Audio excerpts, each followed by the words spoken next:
Right, people of the YouTubes, this is an update video. Now, I don't like making update videos because they're content free, basically. So, I'm not playing a guitar in it, not reviewing a guitar or a piece of equipment, just me talking. But I think I really need to do this video because I have been putting lots of updates on my community section of the channel. Community section is where community obviously can get involved. So, I can put images up, pictures up. I also can do posts. So, I'm putting a message as well. People can comment and reply. So that's the community section of the YouTube channel, and I've been putting lots of updates regarding all the delays. And when I'm talking about delays, I'm talking about the comparison video between the pickups in this guitar. Now, this is an Epiphone slash signature guitar. It has Epiphone custom pro buckers based on Slash's Seymour Duncan pickups. We're going to be comparing those pickups to the real deal ones, the actual Seymour Duncan Alnico 2 Pro slash signature set. It's basically a comparison between two signature sets, the Epiphone one and the proper Seymour Duncan one. And they're both going to be inside this guitar, so there's not going to be any what yet. The difference you hear will just be the pickup. It's the same guitar in out. And so there's been delays though, and I've already kind of touched on this before. I did have flu 3 times. Now the flu I had lasted up to 10 days at a time. It was a full blown flu, and I had that 3 times in 2 months. And so that was like almost 30 days. So you're talking about a month where I couldn't really do any recordings because I was ill. And then the rest of the other month that's been delayed is due to several factors. First off is Virgin that I got installed but has never worked because my flat can't have it apparently. It's an issue with the cabling going into my flat, and so I've had two Virgin engineers at my house, I've had two council internet engineers at my house, and they're both saying different things and kind of not agreeing with each other. And so the upshot of it all is I've had to cancel my Virgin. So that whole process was 16 days out of my life. In 16 days, where during that 16 days, I had four different internet engineers, two from the council, two from Virgin. I had a housing officer in my house for the annual visit just to see I'm keeping my property up to scratch. So obviously I've been trying to do soldering and stuff. So I've had guitar parts kicking about, and obviously I've had to tidy the place up because I don't want the housing officer writing a bad report about me saying I'm not keeping my flat nice and tidy and up to scratch. So there's guitar parts have been out, guitars back in again, tidied away, brought back out. Because of all the kind of disruptions, I've also had the smoke alarm annual visit as well. Where somebody came to my house from the council to check my smoke alarms. And so there's been a lot of disruption. Basically, there was 8 people in and out my house in the space of like 4 weeks. So that's been a lot of disruption, which has set things back. I've also had, like I said, apart from the engineers from Virgin, I've had to make 25 calls to Virgin to their customer services, telling them my hub's not working. Not only did I not get any internet, I couldn't even activate my hub. So basically, I've had no service. And I've had quite a lot of calls in the last couple of weeks to Virgin because they want to charge me for the last month, even though I never got any service at all from the beginning, which is about £60 or something. Two people from customer relations higher up Virgin, two people have told me, no, you won't have to pay, it's free because you've not actually had any service offers. But I still keep getting paper bills and email bills in, so. But I'm presuming that will work itself out, even though Virgin's making it hard for me and giving me a lot of stress. Virgin's actually coming tomorrow. This is Wednesday, the 14th of June. Virgin's coming the 15th of June to pick up their hub, and hopefully that'll be the end of it. I won't get any more bills in, and that'll be it. Virgin's out my hair. Also, had a lot of problems with Black Star, which has been going on quite a while. I brought a Black Star amp head a year and a half ago, bought another one this year. Both of them have the same problems, very low recording volume, and also both of them crash Reaper. The first one crashes Reaper constantly. This one not as much, but still crashes Reaper. And this new Blackstar amp head also seems to have a problem with OBS as well, because even though the audio drivers show up in OBS, you can't hear any sound. So I've been on sending emails back and forth to Blackstar, and eventually I just gave up on them. Because they just make excuses saying that audio volume is good enough. It's not. They're not saying it's high, but this is the actual design the audio, so there's a lot of headroom, which is just marketing bullshit. Because I've still got a lot of headroom in all my other amps and floor units, but those record at 12 dB louder than the Blackstar amp heads, and there's still a lot of headroom in that, so it's just an excuse. And they're not going to fix it. They don't seem to see it as a problem. As far as the Reaper crashing all the time, they've never heard of it apparently. And it just happens to be me. Even though I've only ever bought two Blackstar products and both of them had the exact same problems, apparently it's just a me thing. So I told them I wasn't going to email them anymore because what's the point? I'm getting nowhere. So all those distractions and interruptions and people in and out of my house and the flu, most of that is behind me now. No more engineers and no housing officials coming to my house. I don't have the flu right now, so I'm good to go. The last updates I've done on my community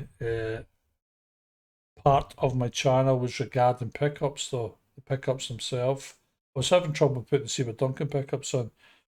I was actually thinking it was probably the soldering iron, and it has turned out to be the case. Soldering iron I had was old, plus there was a part, it's like a chisel tip on it, and there's a little bit out of it, it's a bit broken off, which made soldering hard anyway.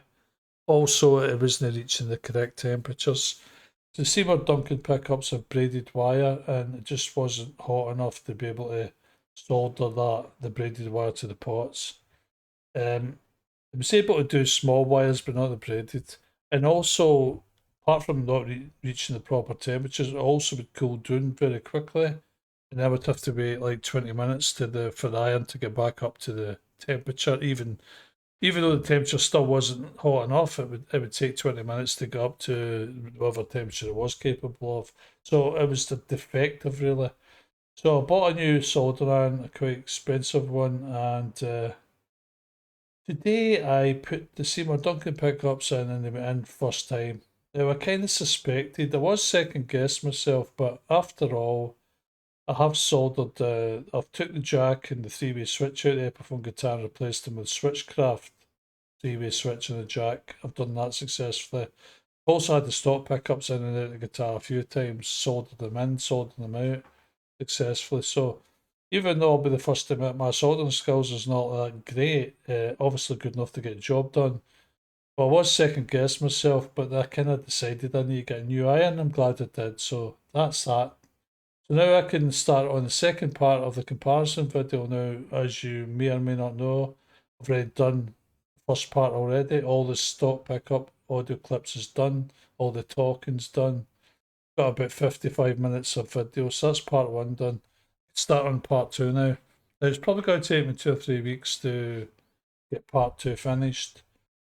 There's reasons for that. It's going to take a while anyway, but also it's been 2 months since I've done any work on this video, and because I've done the audio clips, a lot of them off the cuff, kind of improvised them.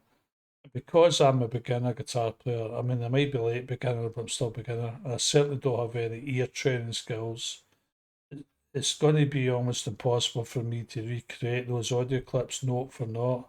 I'll probably be about a note here and a note there out. So it's not going to be exactly the same, but I'm going to try to get it as close as possible. Obviously, in the last 2 months, I forgot. Considering I wasn't working off like a sheet to start with, it was improvised. Also, the solos that I've done with the stock pickups, I need to learn them again because I've not played them since, and that was like 2 months ago. And even when I done them the first time, I just done them, recorded it, and that was it. I didn't know the solos, so I didn't know them when I done them. I certainly don't know them now, 2 months later. So I need to relearn those. That's going to take time, and then I need to do obviously a side by side part of the video where I've got the stock pickups and Seymour Duncan's side by side. I'm also actually going to add some bus buckers once, just for even more analysis, because I've got an Epiphone guitar with a bus bucket 2 and 3, I think it is, which is which, whether you like them or not, are proper Gibson pickups. So probably add some clips of those as well. So we'll have an Epiphone versus Seymour versus Gibson pickup, kind of little fight for some of the video. And then we'll do our analysis at the end to say what we think about everything.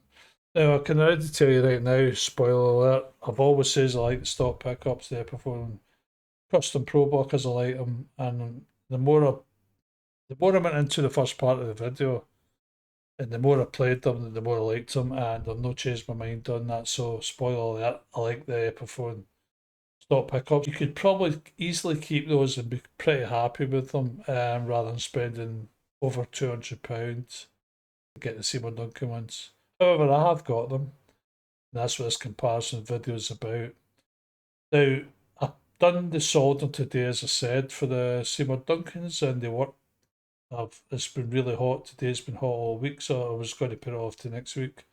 But I did it because I was sitting there sweating. I didn't want to have a hot soldering iron on, making me sweat even more, and I didn't want to be sweating into the cavity and over the electronics, but I did it anyway. Of course, once I'd done the soldering, I had to sort the pickup heights out again because they were all off.